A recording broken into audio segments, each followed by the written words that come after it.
Hello friends, कैसे हैं आप सब। आइए एक बार फिर से आपका मोस्ट वेलकम बीकानेर की रसोई में। और आज मैं आपके साथ शेयर करने वाली हूँ मूंगफली की कतली। तो चलिए मिलके बनाते हैं और आप देखिए कितनी आसान रेसिपी है और कितनी परफेक्ट बनेगी। अगर आपने मूंगफली की कतली बनाई है और आपकी कुछ भी गड़बड़ रही है उसमें, तो आज की वीडियो देखिए आप, बिल्कुल भी कोई गड़बड़ नहीं होगी और आपको ये ज़रूर पसंद आएगी। बनाने में आसान, खाने में टेस्टी, और इसे आप कई दिनों तक रख के खा सकते हैं क्योंकि इसमें ना हम डालेंगे मावा ना हम कोई मलाई। तो बिना मावे के बिना मलाई के बनाएंगे तो इसका ख़राब होने का कोई चांस भी नहीं है। तो आप इसे आराम से 10-15 दिन तक भी खा सकते हैं। तो चलिए देख लेते हैं कि ये वाली मिठाई मैंने कैसे बनाई। आपको ज़रूर पसंद आएगी। इसके लिए मूंगफली लेके इनको मैंने ड्राई रोस्ट किया। और रोस्ट करते वक्त ध्यान रखना कि गैस बिल्कुल सिम रखनी है। सिम गैस पे लगातार चलाते हुए इसे रोस्ट करना, ताकि इसका कलर वगैरह भी चेंज ना हो। और फिर जैसे ये रोस्ट हो गई, इनको ठंडा कर लेंगे। ठंडा करने के बाद इस तरह से थाली में लेके इनको हाथों से रगड़ते हुए इनके सारे छिलके उतार देंगे। अब देखिए सब छिलके उतर चुके हैं। बीच में कुछ रह जाती हैं जिनके छिलके बच जाते हैं इसमें। तो कई बार तो आप उसको छोड़ सकते हैं ऐसे ही, कोई इतनी ज़्यादा वो नहीं पड़ता उससे, एक दो मूंगफलियों का अगर छिलका बच जाता है, वरना फिर उन मूंगफलियों को बाहर निकाल देना। और अब इसको हम छान लेंगे। छानने का ढंग देखिए इस तरह से।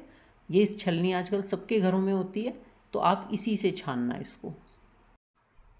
अगर आप इससे छानेंगे तो आपके जो छिलके हैं ये पूरी रसोई में नहीं बिखरेंगे, वरना ये मूंगफली के छिलके इतने हल्के होते हैं कि ये पूरी रसोई को गंदा कर देते हैं, सब जगह फैल जाते हैं।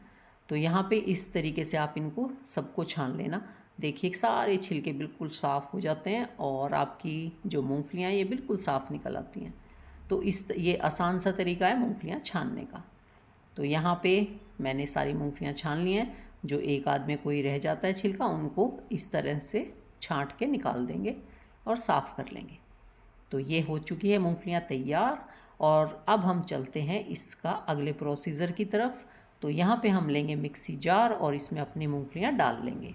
और अब इन मूंगफलियों को हमें ग्राइंड करना है प्लस मोड पे। प्लस मोड मतलब चलाओ बंद करो, चलाओ बंद करो, ऐसे हमें पीसना है। और पीसने से पहले ध्यान रखना कि मूंगफली बिल्कुल ठंडी होनी चाहिए, गर्म नहीं होनी चाहिए। अब देखिए ये दरदरा सा पाउडर बन चुका है। अब अगर हम इसको और पीसते हैं तो ज़्यादातर मूंगफलियों में तेल आ जाता है। तो वो तेल ना आए तो उसके लिए आप क्या करो, इसमें डाल लो 2 से 3 चम्मच नारियल बुरादा। यानी आपने 1 कटोरी मूंगफली ली थी, आधा कटोरी नारियल बुरादा लेना। इससे एक तो आपकी मिठाई में मूंगफली का टेस्ट नहीं आएगा, आपका मिठाई का टेक्सचर चेंज हो जाएगा। और जब आप इसको ग्राइंड करेंगे तो ये पाउडर बनेगा। ये बिल्कुल भी ऑयली नहीं आएगा होगा इसमें, मतलब ऑयल नहीं आएगा मूंगफलियों का। तो आपका परफेक्ट पाउडर तैयार होगा। अब इसमें डाल लेंगे यहाँ पे मिल्क पाउडर। तो मैं मिल्क पाउडर भी आधा कटोरी डालूँगी। 1 कटोरी मूंगफली, आधा कटोरी नारियल बुरादा और आधा कटोरी मिल्क पाउडर। अब इसको फिर से ग्राइंड करेंगे। अब आपका पाउडर बिल्कुल पाउडर की फॉर्म में रहेगा, इसमें बिल्कुल ऑयल नहीं आएगा, क्योंकि ना तो नारियल बुरादे में ऑयल होता है और ना मिल्क पाउडर में होता है। तो अगर आप ये दोनों चीज़ें डाल के इसमें इसको मिक्स करोगे तो बहुत ही अच्छे से आपकी पाउडर तैयार हो जाएगा। फिर आपका पाउडर बिल्कुल ऑयली नहीं होगा। और अगर आपको इलायची पीसनी है तो इसके साथ ही 2-3 इलायची भी डाल देना, वो भी बहुत अच्छे से पिस जाती हैं। तो चलिए अब चलते हैं गैस की तरफ। यहाँ पे मैंने कढ़ाई को रखा और इसमें डाल ली है 1 कटोरी से थोड़ा कम चीनी ली है, यानी 3/4 कटोरी। क्योंकि ये वाली मिठाइयाँ ज़्यादा मीठी हो जाती हैं तो अच्छी नहीं लगती, इसलिए 3/4 कटोरी चीनी ली। और अब इसको हम, और उससे आधा पानी, 3/4 कटोरी से हाफ़ पानी। तो जितनी चीनी लोगे उतना ही उससे हाफ़ पानी लेना है। और ये एक थाली है, इसके पीछे मैंने घी लगा लिया है ग्रीस करने के लिए, क्योंकि आज हम इस मिठाई को इसी पे सेट करेंगे। और अब देखिए ये चीनी पिघल चुकी है। चीनी को लगातार चलाते रहना है, वरना ये नीचे जम जाती है। और चलाते चलाते आपको पता लग रहा है ना कितने इसमें झाग आ गए हैं। बस हमें ऐसे ही बनानी है ये। 2-3 मिनट बाद ही आपकी ये चाशनी बहुत ही अच्छी सी तैयार हो जाती है। जैसे एक तार की चाशनी होती है, आप उससे कम ही बनाना, बिल्कुल इसको गाढ़ी चाशनी मत बनाना, थोड़ा हल्का रखना। तो यहाँ पे आप देखिए इसमें थोड़ा सा तार जा रहा है, बहुत छोटा सा तार जा रहा है। ऐसे करके भी आपको पता चलेगा लास्ट में। तो बस इतना ही हमें इसे रखना है। और गैस को अब हम कर देंगे यहाँ पे सिम। मैं आपको दिखा रही हूँ कि किस तरह तार आ रहा है, बिल्कुल छोटा सा तार आता है, ऐसे लंबा तार नहीं लेना, यानी हमें इसको इतनी गाढ़ी चाशनी नहीं बनानी। और यहाँ पे पर एक तार की तरफ हमें जाना है। तो जैसे ये एक तार की चाशनी बनने लगे तो गैस हम सिम कर देंगे बिल्कुल, या फिर आप इसको एक बार बंद भी कर सकते हैं। तो यहाँ पे फिर ये जो पाउडर हमने बनाया था इसको हम इसमें डाल लेंगे। और अगर आपके पाउडर में थोड़े बहुत दाने हैं, आपको लग रहा है कि ये फाइन नहीं हुआ, तो आप इसको छान लेना। इसको छानना तो जो बचे हुए मोटे दाने हैं वो बाहर रह जाएंगे। और या कोई हल्के हल्के दाने हैं तो आप डाल सकते हैं, वो भी इसमें अच्छा टेस्ट देते हैं। और अब हम इसको चलाते रहेंगे। ये देखिए गैस सिम रखना है, ध्यान रखना। और फिर इसको लगातार ऐसे चलाएंगे। और आप देखिए कि इसको हमें कितना गाढ़ा करना है, इस चीज़ का खास ध्यान रखना। तो यहाँ मैंने गैस बंद कर दी थी, अब मैं इस गैस को फिर से जला लेती हूँ और गैस बिल्कुल सिम कर देती हूँ। और बस सिम गैस पे हम इसे लगातार चलाएंगे। और आप 1 मिनट बाद ही देखना आपका ये जो टेक्सचर है ये गाढ़ा होने लगेगा मिश्रण, और इसकी कंसिस्टेंसी पे फ़र्क पड़ेगा, आपको चेंज दिखाई देगा। और इसमें ज़्यादा टाइम नहीं लगेगा, बस 1 से 2 मिनट, इतना ही हमें रखना है। अब देखिए इसका हल्का सा गाढ़ापन आ गया ना इसमें, और बबल्स भी काफ़ी आने लगे हैं। तो यहाँ पे आप गैस बंद कर देना, इससे ज़्यादा आप गैस मत जलाना। आपको लग रहा होगा ना कि ये तो अभी बहुत पतली है, ये कैसे जमेगी, लेकिन आप इस चक्कर में मत पड़ना, इसके बहकाए में मत आना कि अभी मैं पतली हूँ, मैं नहीं सेट हो सकती। आप यहाँ पे गैस बंद कर देना, ये खास ध्यान रखना, क्योंकि अगर आपने इसको थोड़ा भी ट्राई किया तो ये ना बहुत सूखी सूखी हो जाती है। तो अब इस टेक्सचर पे जब आपका हल्का हल्का सा लगे कि ये हल्की सी कढ़ाई छोड़ रही है और टेक्सचर इसका पतला है, तो आप गैस बंद कर देना। और गैस बंद करने के बाद आप इसको इसी तरह से चलाते रहना। अभी आप बिल्कुल मत सोचना कि ये पतली है और ये कैसे सेट होगी, अभी आप देखते रहिए, आपके देखते देखते ये सेट हो जाएगी। और यहाँ देखिए आप, इसने किस किस तरह से ये गाढ़ी होती जा रही है। तो इसको हमें लगातार चलाते रहना है। ये देखो बस इसको हमें चलाते रहना है। चलाते रहने से क्या होगा कि ये जो इसमें एक टाइट सी लेयर आ जाती है ना, जैसा कि मैंने शुरू में बताया था कि ऊपर एक परत सी आ जाती है, तो आपकी वो परत भी नहीं आएगी। और ये आपकी जो मूंगफली की मिठाई बनेगी ये बिल्कुल सॉफ्ट काजू कतली जैसी तैयार होगी। और यहाँ मैंने इलायची नहीं डाली थी, आपने देखा होगा, तो यहाँ मैं डाल देती हूँ केवड़ा एसेंस। तो यहाँ पे इलायची पाउडर डाल सकते हैं या फिर आपके पास जो भी फ्लेवर हो डाल दो। तो यहाँ मैंने केवड़ा एसेंस डाला। और देखिए उसी मिश्रण को मैं घुमाती जा रही हूँ। और ये घुमाते घुमाते आप देख सकते हैं कि किस तरह से गाढ़ा हो गया है। ये देखिए इसने कढ़ाई भी अच्छे से छोड़ दी है और इसका एक डोसा बनने लगा है। और यहाँ पे इसको ज़्यादा भी टाइट मत करना। अब आप इस टेक्सचर पे इसको सेट कर देना, क्योंकि मेरा भी 1-2 सेकंड एक्स्ट्रा हो गया था, तो आपको 1-2 सेकंड भी एक्स्ट्रा नहीं करना। अब यहाँ पे जब इस तरह का हो जाए तो आप बस इसको सेट कर देना। ये देखिए बस इसको ना, जब ये इस तरह से हो जाए ना इकट्ठा और ये गिरने भी लगे, तो आप इसको उठा के सेट कर दो, फिर आपकी मिठाई बिल्कुल परफेक्ट रहती है। और अगर यहाँ पे भी आपने 1-2 मिनट देर की, जैसा कि देखिए अब मैं इसको घुमा रही हूँ ना, तो ये एक तरह से एक्स्ट्रा ही हो गया है मेरा, तो मुझे इसको करने की ज़रूरत नहीं थी एक्स्ट्रा। बस यहाँ पे मैं इसको लूँगी और ये यहाँ पे जो ग्रीस लगी हुई मेरी थाली थी इस पे मैं इसको डाल दूँगी। इस वक्त ये काफ़ी चिपचिपी सी लगती है हाथ पे, मतलब ऐसे अगर आपने हाथ लगाया हो तो हाथ भी जलेंगे, और स्पून पे भी चिपक सी रही थी। तो मैंने क्या किया, एक ये ऐसे चम्मच लिए, इस पे साइड में थोड़ा सा घी लगाया और इसको इसके ऊपर करते हुए मैंने सेट कर दिया। और अब हम इसको हाथ से सेट कर देंगे। अब ये हल्का सा गर्म है और देखिए कितने आराम से अब ये सेट हो रही है। तो अब इसको हम कतली की तरह बनाना चाह रहे हैं, तो इसको हम बेलन से थोड़ा सा बेल लेंगे। और यहाँ आपको जितनी मोटी पतली जैसे रखनी है वैसी आप इसको बेल लो। जब हम इसको थाली पे रखते हैं तो थाली खिसकती रहती है, तो देख लेना कि कहीं ऐसे सेट कर लो जो ये खिसके ना। तो यहाँ पे भी ये खिसके जा रही थी और यहाँ पे देखिए कितनी सॉफ्ट भी है और कितने अच्छे से ये सेट हो गई है। तो बस अब इसके ऊपर वो लेयर भी नहीं आएगी जो आपकी टाइट सी लेयर आती थी। अब इसके ऊपर बिल्कुल बाज़ार जैसी बनाने के लिए हम लगा देते हैं चांदी का वर्क, क्योंकि बाज़ार में काजू कतली, बादाम कतली ये सब मिलती हैं तो इन पे वर्क लगा होता है। तो अगर आप भी वर्क लगा देते हैं तो कोई पहचान ही नहीं सकता कि ये आपने घर पे बनाई है। फिर तो सब आपसे बाज़ार का ही सोचेंगे और यही पूछेंगे कि आपने बाज़ार से मंगवाई है। और कोई पूछेगा तो नहीं, लेकिन ये यकीन नहीं करेगा कि ये आपने बनाई है। और जब आप उन्हें बताएंगे तो ज़रूर आपसे रेसिपी भी पूछेंगे कि आपने कैसे बनाई। तो यहाँ मैंने चांदी का वर्क लगा दिया इस पर, और अब हम इसकी कटिंग कर लेते हैं। तो कटिंग आप अपने हिसाब से कर लेना, जैसे भी अच्छी लगे। वैसे कतली की जो कटिंग होती है ज़्यादातर डायमंड शेप में ही होती है, तो आप वैसे कर लेना। और ये देखिए साइड में से मैंने हटा दिया था, और आप देखो कितना सॉफ्ट है, बिल्कुल कतली की तरह ही टूट रहा है। और यहाँ पे आप इसकी कटिंग कर लेंगे। तो चलिए जल्दी से बताइए कि कैसी लगी आपको मेरी आज वाली मिठाई। आई होप आपको पसंद आई होगी, और अगर नहीं आई तो एक बार बना के देखिए तो आपको ये ज़रूर पसंद आएगी। और शेप आप जैसा चाहे दे सकते हैं, इस तरह से काटें या फिर चकोर काटें। तो चलिए मैं चकोर ही काट लेती हूँ, क्योंकि जब हम इस तरह काटते हैं तो परफेक्ट कटे तो ज़्यादा अच्छी लगती है। और मैं तो आपको हर बार बताती हूँ कि मेरी मिठाई तो परफेक्ट कटती नहीं है, मेरी तो हमेशा शेप बिगड़ी जाती है। और ये लीजिए कितनी शानदार मिठाई बनके तैयार हुई है। और ये जितनी मिठाई मैंने बनाई थी ये सिर्फ एक दिन में ख़त्म हो गई थी। एक बार खाने शुरू करते हैं तो एक पीस से तो कुछ भी नहीं होता, बार बार मन करता है उठाओ और खाओ। और अब तो मैंने इतनी सारी रेसिपी बनाई है मूंगफली की कि मैं आपके साथ शेयर करूंगी। आप देखना सारी रेसिपी एक से बढ़ के एक बनेंगी, बहुत ही ज़्यादा अच्छी लगती हैं। और ये लीजिए कितने आराम से निकल रही हैं, जैसे हमारी कतलियाँ निकलती हैं। तो चलिए जी जल्दी से बताइए कैसी लगी आपको ये रेसिपी। अगर ये आपको अच्छी लगी हो तो प्लीज़ लाइक ज़रूर कर देना।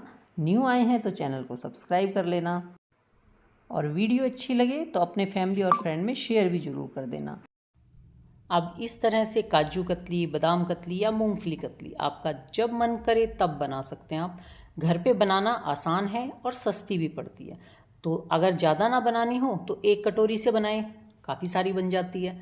तो इतनी आसान रेसिपी, इसके लिए किसी त्यौहार का इंतज़ार नहीं करना, किसी और मेहमान के आने का इंतज़ार नहीं करना। आपका जब मन करे झटपट बनाओ और फटाफट खाओ। तो चलिए एक रेसिपी तो आपने देख ली, और आपको देख के पता भी चल रहा है कितनी शानदार बनी है। एक और देख लेते हैं हम इसी तरह मूंगफली की रेसिपी, जो और ज़्यादा आसान है, क्योंकि उसके लिए आपको गैस भी जलाने की ज़रूरत नहीं पड़ेगी। इंस्टेंट सी रेसिपी है, झटपट तैयार हो जाएगी। तो ये देखिए ये है हमारी दूसरी रेसिपी, जो मैंने बनाई है मूंगफली से, और वो भी बिना गैस जलाए। और ये मिठाई भी बिल्कुल इंस्टेंट बनने वाली मिठाई है। तो जब आपका मीठा खाने को मन करे आप इसे तुरंत 5 मिनट में बना के तैयार कर लेंगे। और इसके लिए ना किसी त्यौहार का इंतज़ार करने की ज़रूरत है और ना ही मेहमानों का इंतज़ार करने की। ये रेसिपी भी आपको ज़रूर पसंद आएगी। तो चलिए देख लेते हैं कि मैंने ये वाली मिठाई कैसे तैयार की है। सबसे पहले हम लेते हैं मिक्सी जार, और इसमें डालेंगे हम ये आधा कटोरी से थोड़ी सी ज़्यादा चीनी, और इसके साथ ही इसमें डाल दूँगी 2 इलायची। और अब हम इसमें डाल देते हैं कुछ बादाम, तो 10-15 बादाम डाल दिए। और अब यहाँ पे मैंने डाल दी है ये रोस्टेड मूंगफलियाँ, जिनका छिलका अच्छे से उतार लिया था, इसको भी हम इसमें डाल लेंगे। अब जैसा कि ये वाली मिठाई झटपट बना के तैयार करेंगे हम, तो इसलिए मैंने ये सब चीज़ें एक साथ डाली। पर आप यहाँ ध्यान रखना कि पहले अगर आपने इस तरह से डाला है तो पहले चीनी को और इलायची को पीस लेना, उसके बाद आप इसमें मूंगफलियाँ डालना। क्योंकि अगर आप ये सारी चीज़ें एक साथ डालते हैं तो आपको मेहनत ज़्यादा करनी पड़ती है, चीनी बहुत देर में जाके पिसती है। इसलिए बस ध्यान रखना कि सबसे पहले चीनी पीसो और इलायची और चीनी पहले पीसो, उसके बाद आप इसमें मूंगफली वगैरह डालो। तो यहाँ पे मैंने सारी चीज़ें साथ साथ डाल ली थी, तो मुझे थोड़ी सी ज़्यादा मेहनत करनी पड़ी। और अब इसमें मैंने डाल दिया है आधा कटोरी के आसपास नारियल बुरादा, और इसको भी एक बार ग्राइंड करके मिक्स कर लिया। अब इसमें डाल देते हैं मिल्क पाउडर। तो यहाँ मैंने 1 कटोरी से थोड़ा सा कम मिल्क पाउडर लिया था, और इसको डालने के बाद भी फिर से हम इसको मिक्सी जार चला के इसको थोड़ा सा ग्राइंड कर लेंगे। और अब इसका फर्स्ट क्लास सा पाउडर तैयार हो गया है। साथ में देखिए चीनी भी मैं देख रही थी बिल्कुल नहीं आ रही हाथों में। तो ये हमारा तैयार हो चुका है, और आप चाहें इसको छान भी सकते हैं छलनी से, जिससे कि अगर कुछ थोड़ा बहुत मोटा बच जाता है तो वो ऊपर निकल जाएगा। तो यहाँ अब इसको हम एक बाउल में डाल लेते हैं, और इस मिक्सी जार में फिर से हम डालेंगे ये मुरमुरे। तो यहाँ मैंने लिए हैं 2 कटोरी मुरमुरे, और ये डालने के बाद हम इसका फाइन पाउडर तैयार करेंगे। तो फिर से हम इसको ग्राइंड करके लाते हैं और ये देखिए ये अच्छे से पिस चुका है, ये देखिए। और अब ये थोड़ा थोड़ा सा इसमें दाना रह जाता है, तो इसको हम ज़रूर छानेंगे। और अब इसको छान लेंगे तो जो थोड़ा बहुत इसका मोटा हिस्सा है वो ऊपर आ जाएगा इसमें। तो यहाँ पे मैं इसको छान लेती हूँ। अगर हम इसे छानेंगे नहीं तो ये जो दाने हैं इससे हमारी मिठाई का टेस्ट ख़राब हो जाएगा, तो इसलिए इसे ज़रूर छानना। और अगर चीनी वाला जो पाउडर हमने बनाया था उसमें भी आपको लगता है कि कोई चीनी का दाना या कोई ड्राई फ्रूट्स का दाना रह जाता है तो उसको भी आप ज़रूर छान लेना। और हाँ, बस उसमें ध्यान रखना कि पहले चीनी ग्राइंड ज़रूर कर लेना, उसके बाद आप उसमें मूँगफली वगैरह डालना। और अब जिस बाउल में हमने मूँगफली वाला पाउडर लिया था उसी में हम ये दूसरा पाउडर यानी मुरमुरे का पाउडर मिला देंगे और इसको एक बार फिर से मिक्स कर लेंगे। ये बिल्कुल स्मूथ सा हो गया, एक सार हो गया है। तो अब हम इसमें डालेंगे मलाई। यहाँ पे मैं इसमें 3 से 4 चम्मच मलाई डालूँगी एक बार। और अगर आपको मलाई नहीं डालनी और आपको ये मिठाई बहुत दिनों तक चलानी है, यानी आप इसे चाहते हैं कि ये 10-15 दिन चले, तो फिर आप इसमें मलाई मत डालना। फिर आप इसमें डालना घी। घी डालने से अगर हम इसको मिठाई बनाएंगे तो वो मिठाई हमारी बहुत दिन तक ख़राब नहीं होगी। और मलाई डालने के बाद तो हमें इसे 2 या 3 दिन में फ़िनिश करना होता है। तो यहाँ देखिए मैंने इसको पहले चम्मच से मिक्स किया, अब मैं इसको हाथ से मिक्स कर लेती हूँ, क्योंकि इस तरह की कोई भी मिठाई अगर आप बनाएंगे तो आपको अपने हाथों का इस्तेमाल ज़रूर करना पड़ेगा, वरना आपको पता नहीं लगेगा। आपकी जो मिक्सचर है ये पतला भी हो सकता है, और अगर ये पतला हो गया तो आपकी मिठाई बनने में बहुत ज़्यादा पंगा करेगी। तो इसलिए इसका जो टेक्सचर रखना है वो हमें बिल्कुल सॉफ्ट सा या बिल्कुल नॉर्मल सा रखना है, इसमें बिल्कुल भी पतला नहीं होना चाहिए। तो यहाँ पे मलाई देख के डालनी है। तो अगर आपको लगे कि अभी ये बंध नहीं रहा, इसका गोला नहीं बन रहा, तो इसमें 1 से 2 चम्मच मलाई और डाल लो और फिर से इसको अच्छे से मिक्स करो। थोड़ा सा टाइट हाथ रखते हुए इसको मिक्स करेंगे। और यहाँ पे मुझे लगा कि ये बिल्कुल परफेक्ट हो चुका है जमने के लिए सेट। तो बस अब हमारा ये मिक्सचर तैयार है। तो अब हम एक ट्रे ले लेते हैं, इसको थोड़ा सा ग्रीस कर लेंगे, इसके नीचे बटर पेपर लगा लेना या नॉर्मल कोई भी कॉपी का पेपर लगा लेना। इससे क्या है हमारी मिठाई जल्दी से डिमोल्ड हो जाती है। तो यहाँ देखिए मैंने इस पे लगा लिया घी। और अब ये हमारा तैयार है डब्बा। और यहाँ मैंने मिठाई का डब्बा लिया है, इस ऐसी उसमें अच्छी मिठाई सेट हो जाती है। और इसके ऊपर डाल लेते हैं थोड़े से पिस्ता और बादाम की कतरनी, और ये हम इस पे डाल लेंगे जैसे भी हमें डेकोरेशन करनी है। ये देखिए मैंने भी इसको डाल लिया है। अब हमारा जो ये मिक्सचर था हमने तैयार किया था, इसको हम इसके ऊपर डालेंगे। और यहाँ पे मैंने थोड़ी सी गुलाब की पत्तियाँ भी डाली, ये मैंने ड्राई करके रखी हुई हैं। तो थोड़ा सा अच्छा सा लगाने के लिए मैंने डाली थी गुलाब की पत्तियाँ। और अब ये जो हमारा मिक्सचर है इसको हम अच्छे से अपनी ट्रे में फैला देते हैं। ये देखिए जहाँ भी ये जगह दिखाई दे वहीं पे आपको इसका एक एक पीस रखते जाना है, यानी थोड़ा थोड़ा मिक्सचर रखते जाना है और इसको हम इसमें फैला देंगे। अब देखिए ये पूरा डब्बा हमारा भर चुका है।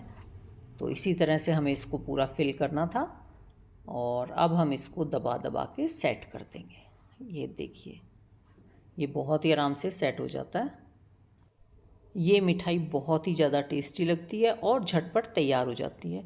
तो जैसा कि मैंने बताया, इन दिनों अगर आप ज़्यादा बिज़ी हैं, और जो कि हम सब बिज़ी होते ही हैं, बिल्कुल फुर्सत नहीं मिलती और कामों से भी दिवाली के टाइम पे, तो दिवाली के दिन भी आप इस मिठाई को झटपट तैयार कर लेंगे। और इस तरह से इसको बनने में मुश्किल से 5 से 7 मिनट लगते हैं और आपकी बहुत ही बढ़िया सी मिठाई तैयार हो जाती है। और मावे के टेक्सचर वाली मिठाई आपकी ये बनती है। अगर आप इसे बाज़ार में लेते हैं तो महंगी भी मिलती है और साथ में मावा इतना मिलावटी आने लगा है कि इससे अच्छा है कि आप घर पे इस तरह से झटपट बनाओ। तो 1-2 दिन की मिठाई भी आप आराम से बना सकते हैं। थोड़ी सी बनाओ, फिनिश हो जाती है, फिर से बना लो, क्योंकि ये मिठाई बननी तो बहुत ही ज़्यादा आसान है। और ये देखिए मैंने बस 1-2 मिनट बाद ही इसको डीमोल्ड कर लिया था, आराम से निकल गया क्योंकि हमने नीचे बटर पेपर लगाया हुआ था और हमारी परफेक्ट मिठाई बनके तैयार हो गई। तो चलिए अब इसकी कटिंग कर लेते हैं। और आपको इसके काटने से इसके टेक्सचर का तो पता चल ही रहा है कि ये कितनी परफेक्ट और कितनी अच्छी मिठाई बन के तैयार हुई है। और जितना इसका मिक्सचर जो हमने बनाया था ना, अगर आपने इसमें दूध या मलाई ज़्यादा डाल दी तो ये फिर बहुत ज़्यादा सॉफ्ट हो जाएगा, तो या तो ये मिक्सचर बनेगा ही नहीं, और अगर आपकी मिठाई बनती है तो फिर वो बहुत टाइम लेती है सेट होने में, क्योंकि काफ़ी मिक्सचर आपने पतला कर दिया था। तो मेरा तो बिल्कुल परफेक्ट था, आपने देखा।